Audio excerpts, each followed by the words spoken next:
What's good, everybody? It's your boy You Got Anubis here, and we're about to get into another reaction video.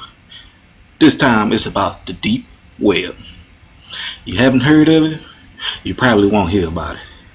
Man, it's about, some crazy stuff with criminals and, how they can kill and all this other stuff. It's something like the internet, but it's like underground internet. But this is called 5 Incredibly Disturbing Things on the Deep Web. Found this video. I think it got some jump scares and scary stuff in there. That's why I'm watching it in daytime. You can watch it at night if you want to, but I'll let you handle that. Let's hop into this thing.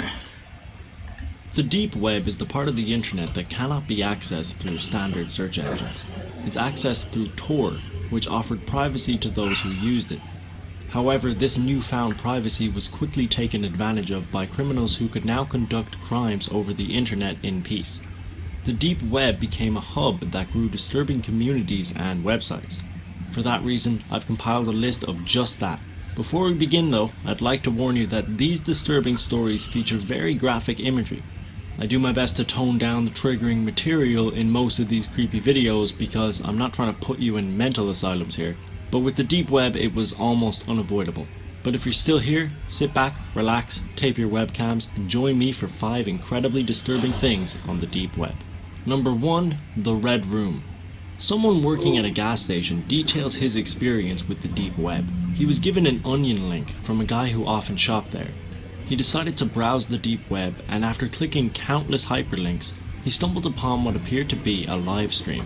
There were up to 200 people logged into the chat room, most of who were prompting the live stream to start.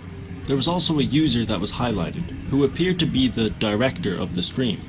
When the stream began, there were 2 men standing and a woman who was tied up. The director prompted the men to hit her, and continued to leave malicious commands until eventually telling them to gouge out her eyes. One of the men attacking her typed something into the chat box, which read the words 500 more. That's when the gas station employee came to the chilling realization that they were doing this live stream for a mere $500. The director agreed to this amount, and the men carried out his wishes, eventually killing her. After which, a chilling message popped up in the chat box. It read, "Thanks for watching. Next live stream, 1 hour." Number 2 is Sad Satan. Killed another person in an hour. A game that apparently started on the surface web until it was taken down. It was brought back to life by the Reddit community as they tried to unravel the mystery behind this game. After this, the game was remade, only it was placed on the deep web due to its new features containing very disturbing content. The new content featured disturbing audio, which, if listened to, could make the player sick. It also featured child pornography and child brutality. If you're thinking of playing it, make sure you play it on safe mode, as certain players have explained they still feel sick when thinking about the imagery and audio the game exposed them to. Number 3 is Human Experiments. The idea that terrible human experiments riddle the deep web might be slightly fabricated, but it does exist. And this story is a good example of the messed up things that can happen on the deep web. After browsing around, someone found what appeared to be a website dedicated to human experiments. The owners of the site kidnapped people, brought them to various warehouses, and conducted horrific experiments on them. Man, that's like some victims were usually homeless, Texas Chainsaw type stuff. It also ranged from toddlers to teenagers. The experiments were usually to see how much pain a human being could sustain before dying. Really? One guy browsing the website saw a chat box pop up. The owner of the site was on the other end.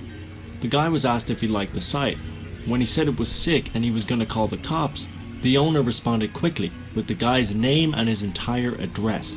The guy visiting the site quickly exited and called the cops. Because Tor doesn't save any history, all traces of the site were gone from the computer and impossible to access. The guy decided to move house as he feared whoever owned the site would find them. The site is only available now through archived websites. However, the people who ran it haven't been caught and are more likely still operating in some way. Number 4 is Pay the Price. The deeper you get when browsing the dark web, the more likely you are to find websites that have tough layers of security. Sites you can only enter with a membership, which is extremely difficult to obtain. So, for the most part, we'll never really know what's going on in the absolute deepest parts of the internet. However, one brave Reddit user might have changed that.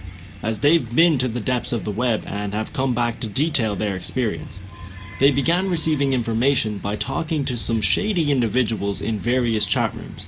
They had some phone calls, but eventually they got invited to visit one of the restricted websites.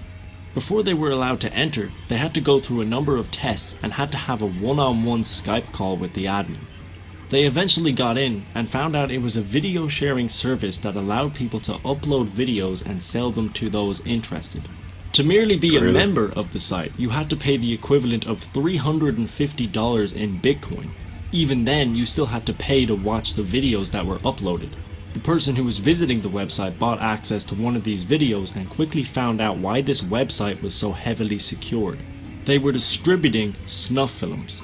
The one the visitor stumbled upon featured a group of men attacking and killing a homeless man in an alley. The visitor quickly left the site, but their experience shows us an example of the system used in the darkest parts of the deep web. Number 5 is real-life dolls. Oh, come on, man. In 2012, a 4chan user posted an account of his personal experience on the deep web. He said that he found a website that sold real-life dolls. In his post, he said that the website was made by a surgeon who kidnapped and abused girls as young as 10. The surgeon would then strip away their sense of smell, taste, and hearing and remove their teeth so they could not speak. He then sold them for up to $40,000. A lot of 4chan users chose not to believe this post, as there was no evidence backing it and it was a bit too messed up. It was also said it was impossible to find unless you randomly found it through the hidden wiki's countless hyperlinks. It was dismissed until somebody actually found it and were smart enough to take a screen cap. The website turned out to be even creepier than the 4chan user explained, as it detailed very thoroughly the messed up surgeon's operation. Although it has been found, people still believe the website is somebody's messed up idea of a joke, and hopefully that's true. And that's it for this video, guys. I don't think I've ever been happier to end a video, because god damn it, there are some messed up people out there. You ain't lying. I hope you enjoyed, and if you did, don't forget to hit that like button and possibly consider subscribing though. It could be fun, you never know. Either way, I'll see you in the next video, and I hope you enjoyed your taped webcam. No, it doesn't really make sense. The deep web is...